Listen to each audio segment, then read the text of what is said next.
It is 7:42 in the morning.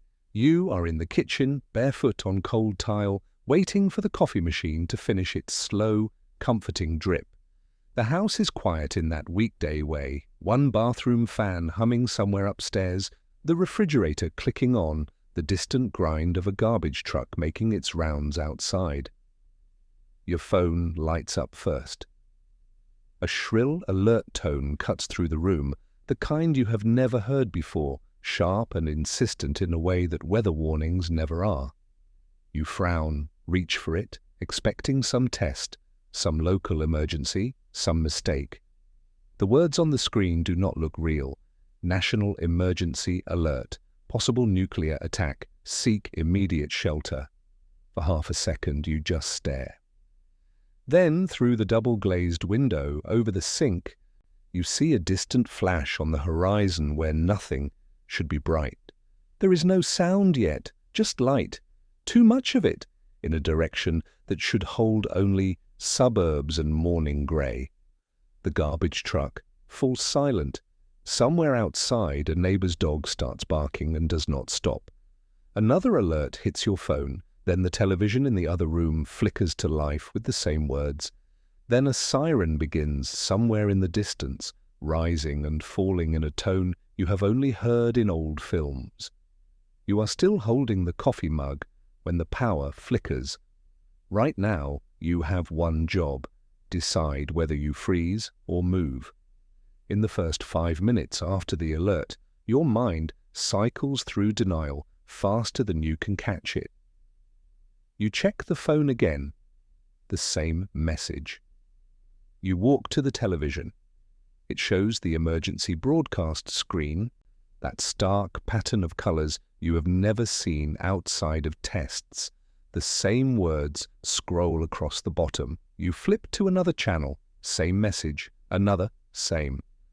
Through the kitchen window, the strange light has faded, but the sky looks different now, a quality you cannot name, something in the color that does not belong to morning.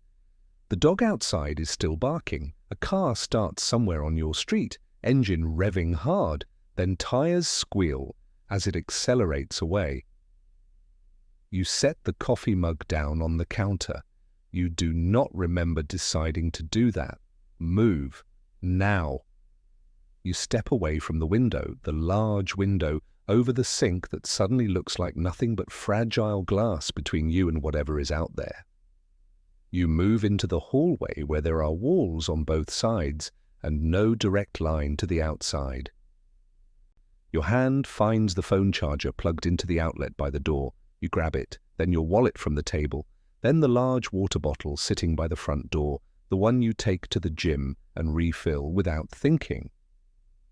The civil defense principle is simple. Blast travels at the speed of light, but its physical effects and the fallout that follows take time. You cannot outrun it if you are anywhere near a target. Shelter beats car every time. This might be real move. You stand in the hallway, heart pounding, and realize you must choose your shelter spot now, not in an hour, not after you check the news again, not after you call someone. Now. By around minute 15, you are scanning your home with new eyes. The living room, 2 large windows facing the street, thin curtains that would do nothing against pressure or particles. The bedroom, 1 window, exterior wall, glass that could become shrapnel. The bathroom, small interior, no windows, solid door. The basement, if you have one, would be better. Underground means more material between you and the outside.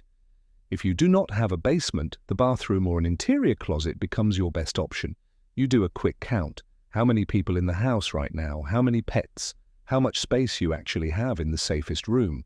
The math is simple and brutal. You need to fit everyone behind the thickest layers of material available.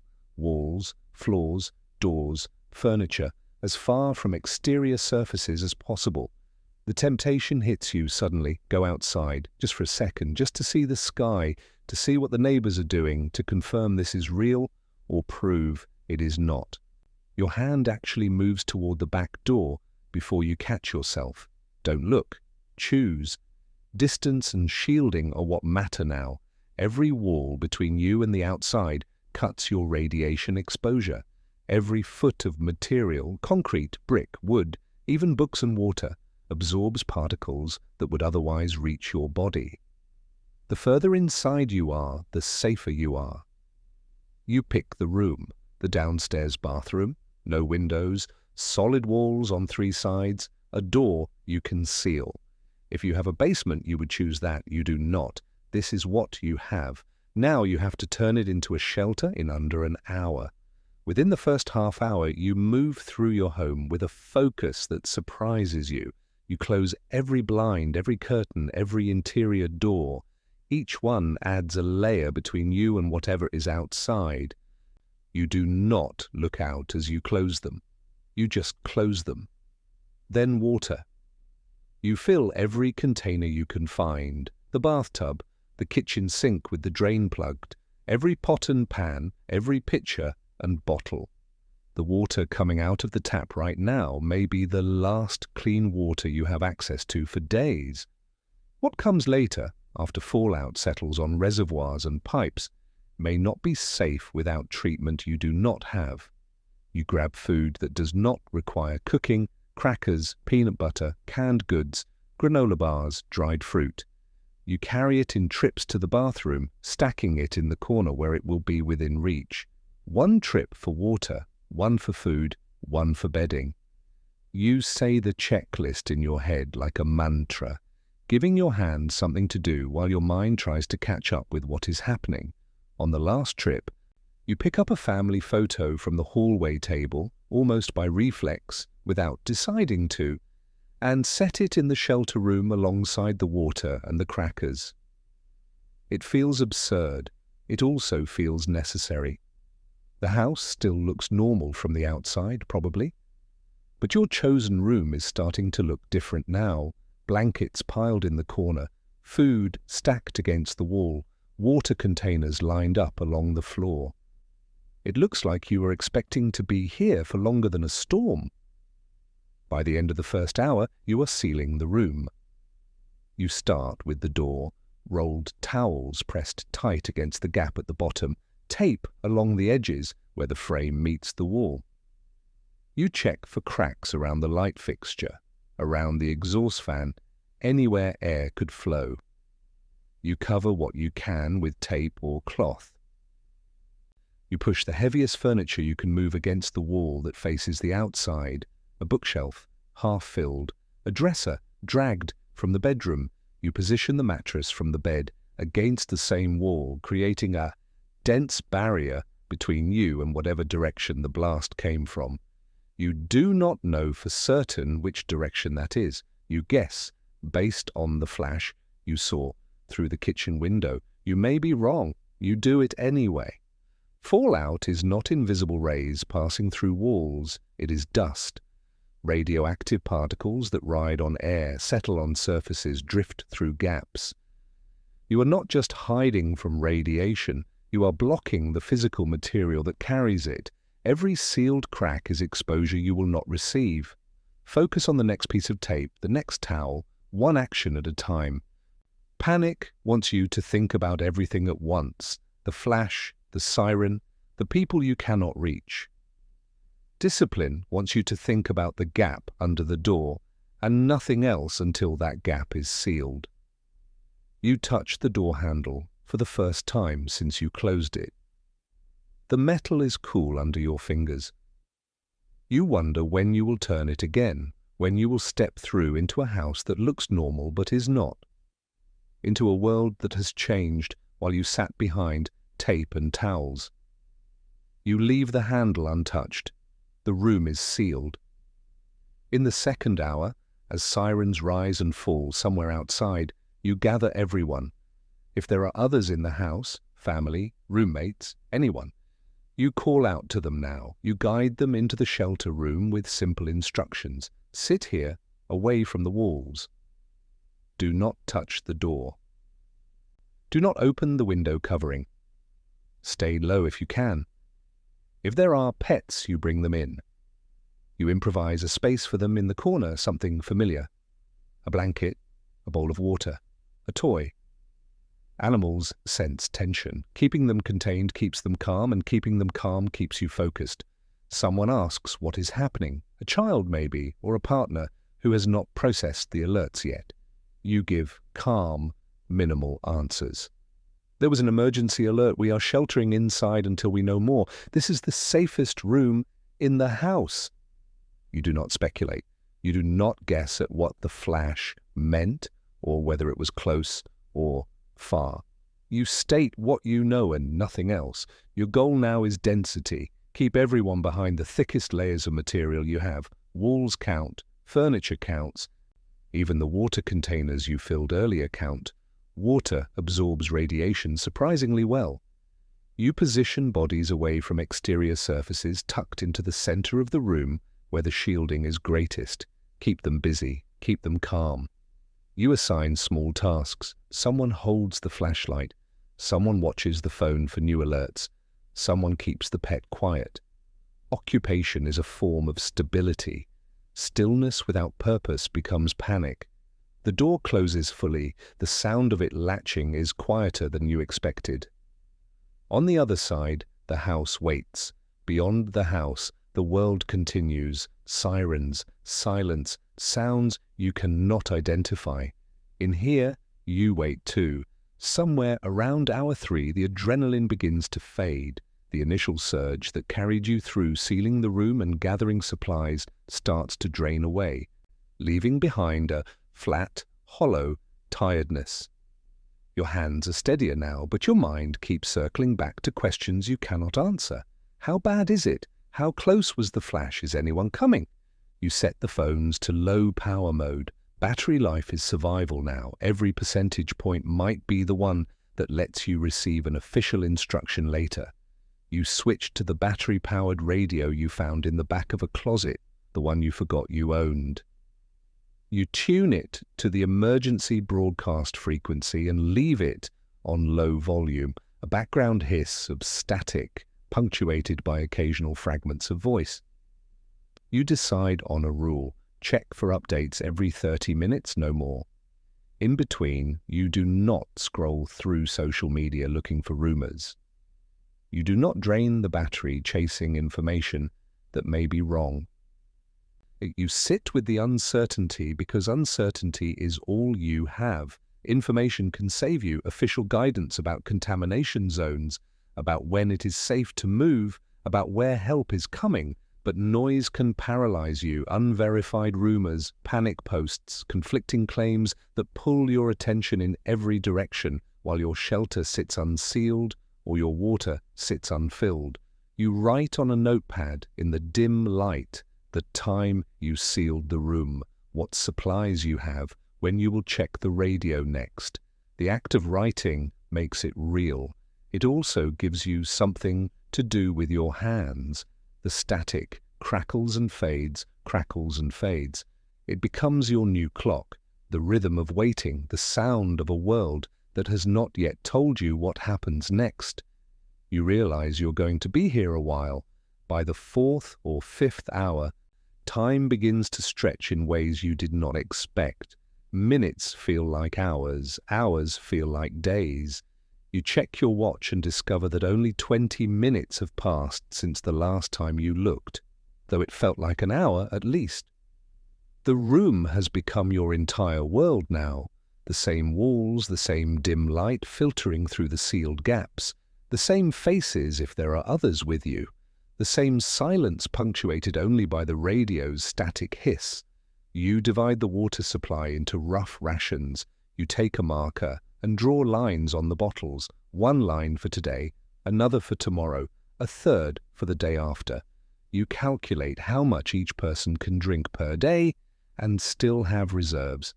The math is simple but sobering. You have enough for perhaps 3 days, if you are careful, less if you are not. You open one simple snack, not a full meal. A handful of crackers, a few bites of a granola bar.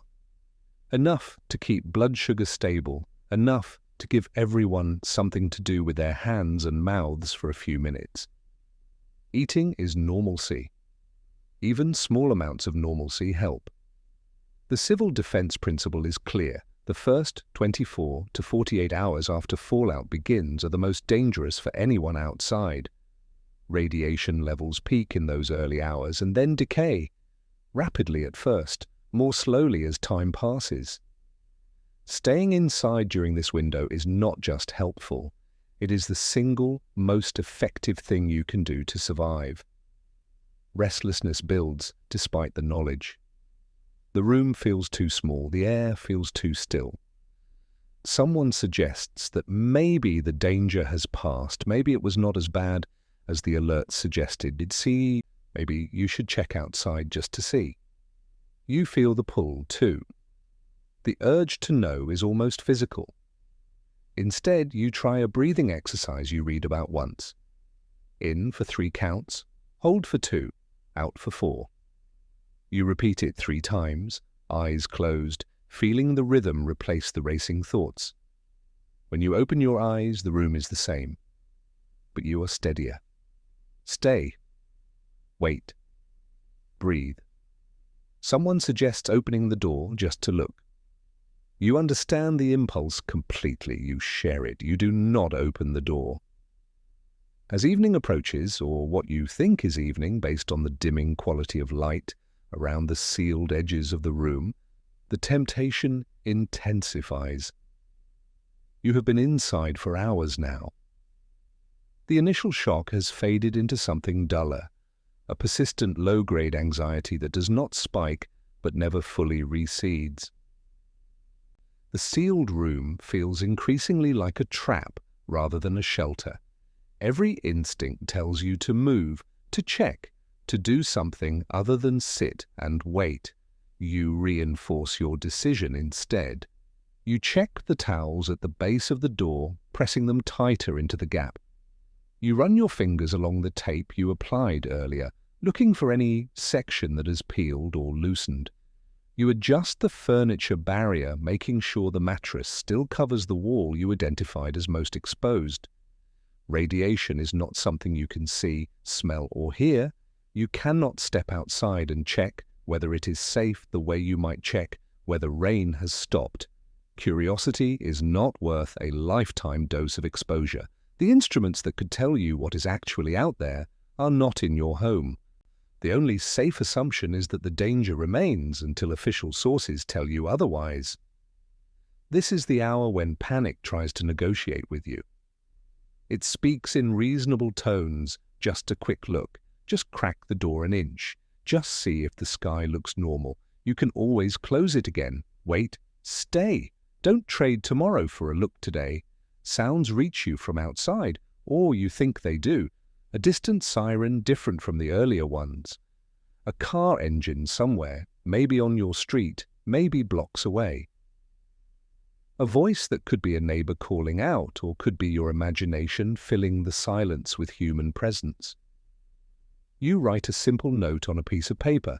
Sheltering inside, cannot open door, will check again in 12 hours.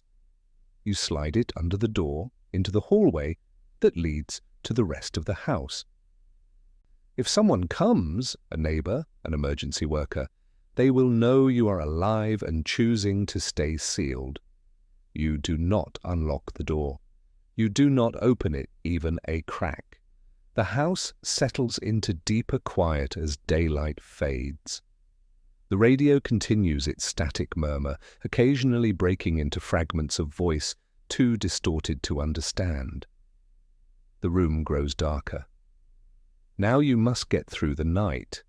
By midnight, or what you estimate is midnight, based on the hours you have been counting, the room has become a different kind of challenge. You dim the lights to conserve power, leaving only a single flashlight on its lowest setting, pointed at the ceiling to create a soft, ambient glow. If the power has gone out entirely, you are already operating on batteries. Every hour of light is an hour you might need later.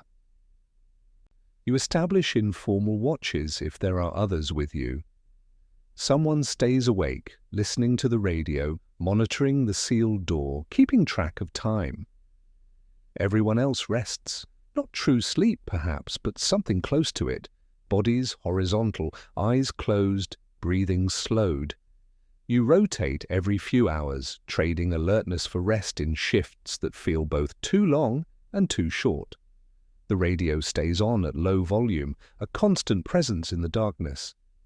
You listen for official messages, any indication of what has happened, where the danger zones are, when it might be safe to move. Mostly you hear static.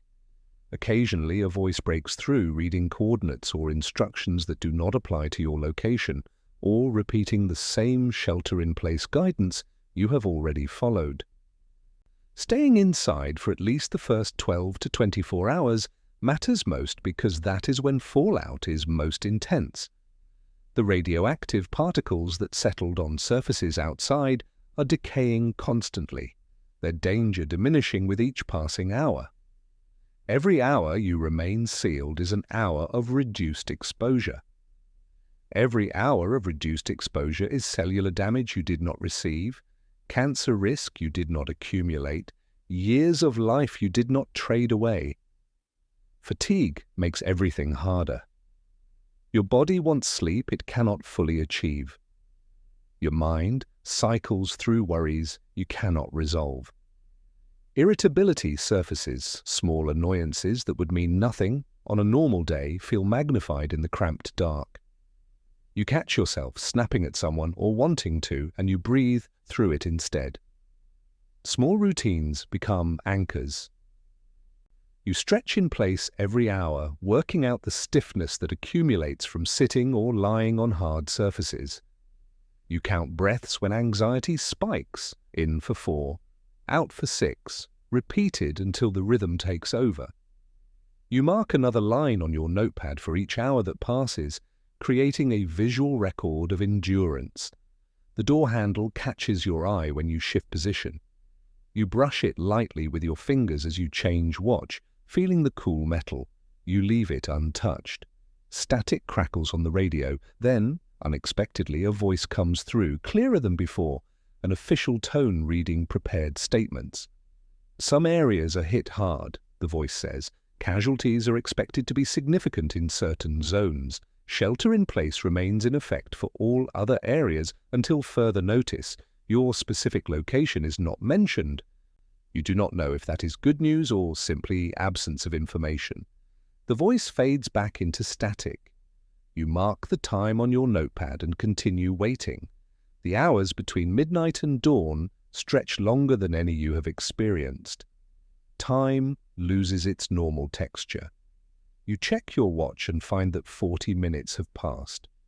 You check again and find that only 8 minutes have elapsed since the last check. The room feels both endless and suffocating, a space you know completely but cannot escape. You move through the dark hours with small, deliberate actions.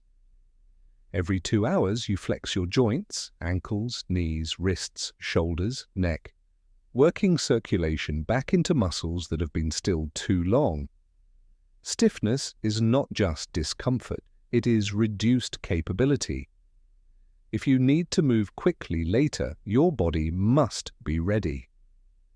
You check the radio at the top of each hour, listening for 3 to 5 minutes before turning the volume back down. The broadcasts become gradually more organized as the night progresses. You hear references to emergency management coordination, to National Guard deployment in certain regions, to contamination maps being developed. You hear repeated instructions to remain sheltered, to avoid travel, to conserve water, and await further guidance. You check your own condition with the same regularity. Breathing normal, no difficulty, no unusual sensations. Skin, no burns, no irritation, nothing that suggests direct exposure. The shelter has held, the seals have held, you have held. Doubt surfaces in the quiet hours as it always does. The internal voice that questions every decision grows louder when there is nothing else to listen to. What if the alert was exaggerated? What if the danger has already passed and you are hiding from nothing? What if everyone else has already gone outside and you are the only one still sealed in a bathroom surrounded by tape and towels? You answer with evidence. The alert was real. You saw the flash, heard the sirens, watched the emergency broadcast override normal programming. The official guidance has not changed. Shelter in place remains in effect, repeated on every broadcast you have heard. The civil defense principle is clear. Over-sheltering costs you nothing but time and discomfort, while under-sheltering could cost you everything. Being wrong about staying inside means you spent an uncomfortable day in a small room. Being wrong about going outside means exposure you cannot undo, damage you cannot repair, consequences that compound over years. Almost through. Hold the line. As the first faint grey begins to appear around the edges of your sealed door, dawn light filtering through the house from windows you cannot see. You hear the radio voice again, clearer now, more structured, reading updated guidance. Remain sheltered until at least the first full morning. Fallout levels are decreasing but remain hazardous in many areas. Do not travel unless absolutely necessary. Await local emergency management instructions. The clock in your mind, which has been counting hours since the first alert, shifts its focus. You are no longer counting minutes. You are counting towards something, a threshold, a transition, a moment when the acute danger begins to fade. The hardest hours are the ones when nothing seems to be happening. You have learned that everything depends on what you choose not to do during those hours. Around the first real light of morning, you allow yourself to increase the radio volume. The broadcasts are clearer now, more frequent, carrying the tone of organized response rather than initial chaos. Voices read prepared statements about affected zones, about radiation monitoring, about the establishment of aid stations that will open once conditions permit. You listen carefully, writing down any instruction that might apply to your situation. Stay indoors. Avoid contact with outdoor surfaces. Do not consume water from outdoor sources until testing confirms safety. The urge to fling open the curtains and reclaim normalcy hits you hard. Dawn has always meant safety, the end of whatever darkness brought. Your body wants sunlight. Your mind wants confirmation that the world outside still exists in recognizable form. You survived one cycle. Don't undo it for the sake of sunlight. The civil defense principle remains unchanged. Just because the sun is up does not mean the radiation is gone. Fallout continues to decay, its danger diminishing hour by hour, but the process takes time. The first morning is safer than the first night, but it is not yet safe. Patience now protects the investment you made through all those difficult hours. You check the water bottles lined against the wall. The marker lines you drew yesterday now serve a different purpose. They are not just rationing guides, but proof of your restraint. Each line represents an hour you did not panic, a door you did not open, a choice you made correctly when everything in you wanted to choose differently. The broadcast mentions the phrase ongoing national emergency and provides a timeline you had not heard before. Shelter-in-place recommendations will remain in effect for at least another 24 hours in most affected regions. Local authorities will provide area-specific guidance as monitoring data becomes available. You are not at the end. You are at the next phase. You realize that the transition from acute crisis to extended emergency has already begun. The question is no longer whether you will survive the first hours. The question is how you will function through the first days and possibly longer. The room that felt like a prison last night now feels like a foundation. You know its dimensions, its resources, its limitations. You know what you have and how long it can last. You know that you can endure discomfort when the alternative is exposure. That knowledge is worth more than the sunlight you are not yet ready to see. Later that morning, Once you have heard the same shelter message repeated 3 times without change, you make your first careful expansion. You crack the shelter door a few centimeters, just enough to see the hallway beyond, just enough to access the bathroom if needed. You move quickly, keeping your body low, staying away from exterior walls.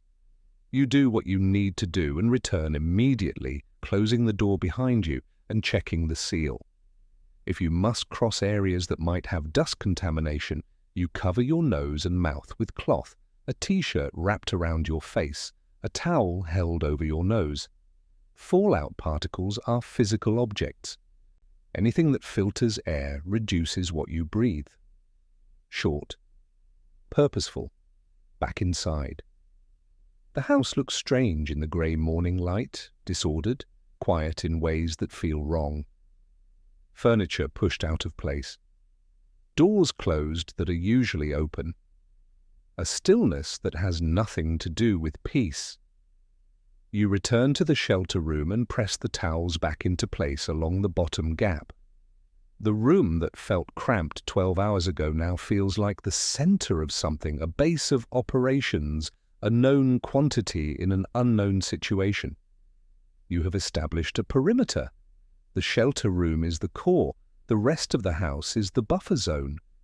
The outside world remains off limits until guidance changes. The shelter room has become your center of gravity. By the end of the first 24 hours, you take stock.